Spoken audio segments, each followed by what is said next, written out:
Hey guys, it's Jane. It's Friday, so I'm here for Friday Reads. I would be down in the front room and show you the beautiful new paint and possibly even attempt a pan down to show the beautiful new carpet, but my kids are in there watching TV, so we won't go there.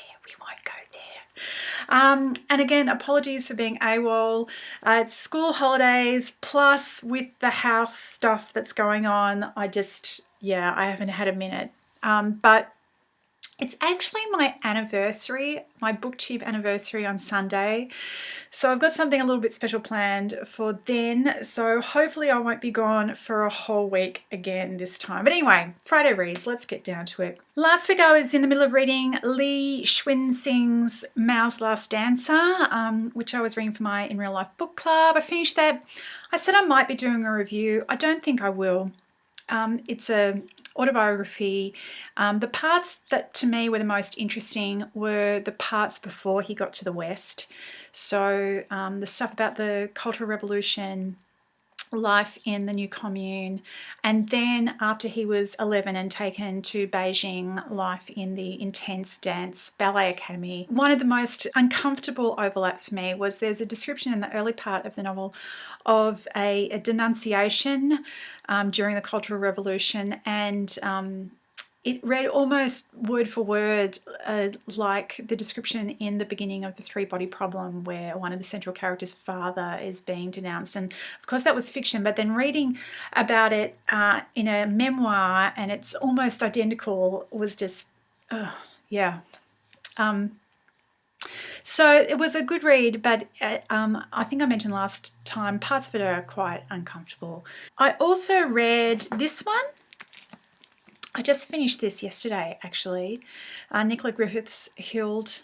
This is set in the 7th century in Britain, and it's sort of at this time where local kings are fighting for ascendancy. Hild is a child of a royal-ish house. Her father was a prince who might have been, but who is denounced and dethroned and then poisoned when she's 3.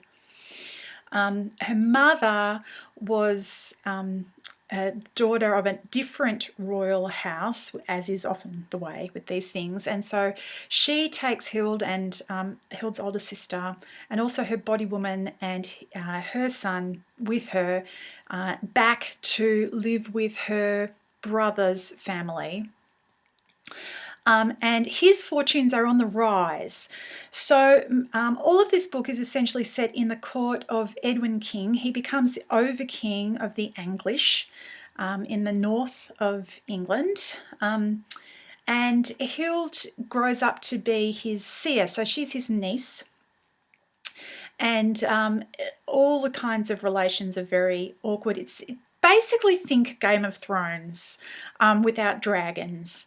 The book finishes on on Hild's wedding night. I've lost track of exactly how old she was by this point. Not very old, maybe 20, maybe not yet 20.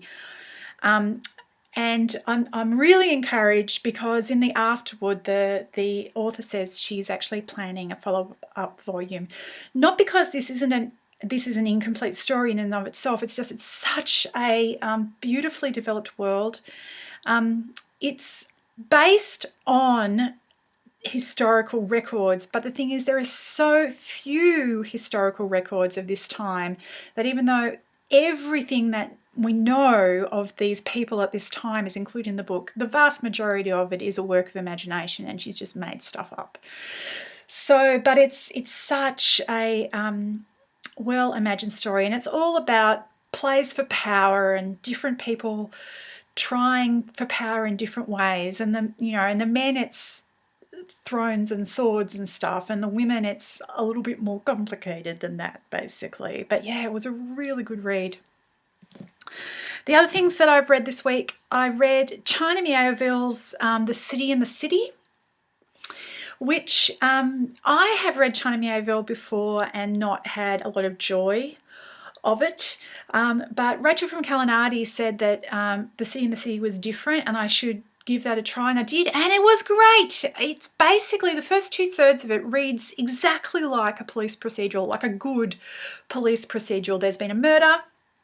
It's set in this sort of middle European city with, strange politics and stuff going on, and there's a murder on one side of town, and the homicide detective who's looking into it just cannot find out who this Jane Doe is.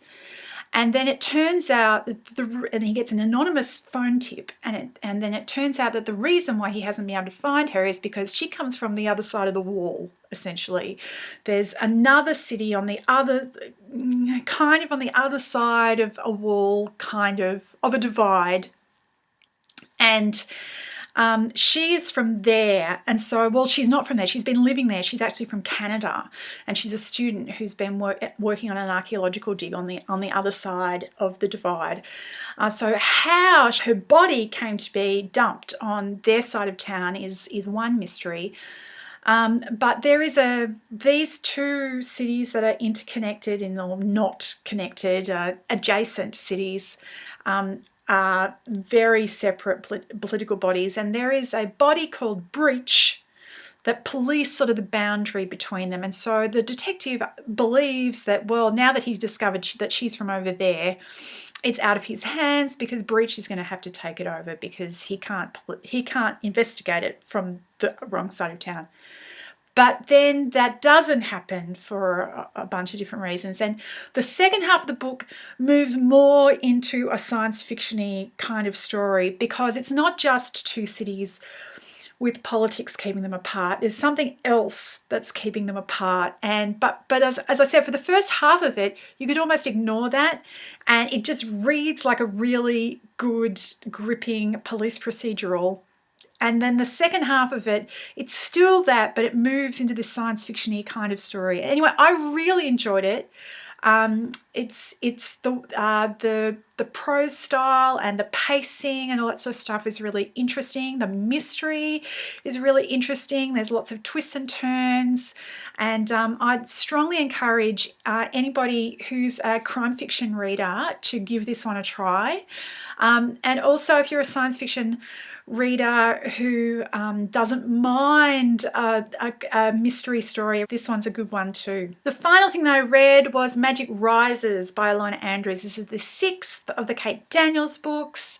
I'm, if anything, just enjoying these more and more as the series progresses. In this one, Kate ends up on a sort of bodyguard mission, not in Atlanta, but overseas in Europe, near the Black Sea. There's lots of ins and outs. There's stuff from her overarching story appears, and there's also some more romantic dramas in this one. So all of the threads and elements are good. The more I read this, the more I'm enjoying them. So if you haven't given them a try, they are urban fantasy, come paranormal, romance with shapeshifters and magic and swords and stuff, and they're a whole bunch of fun.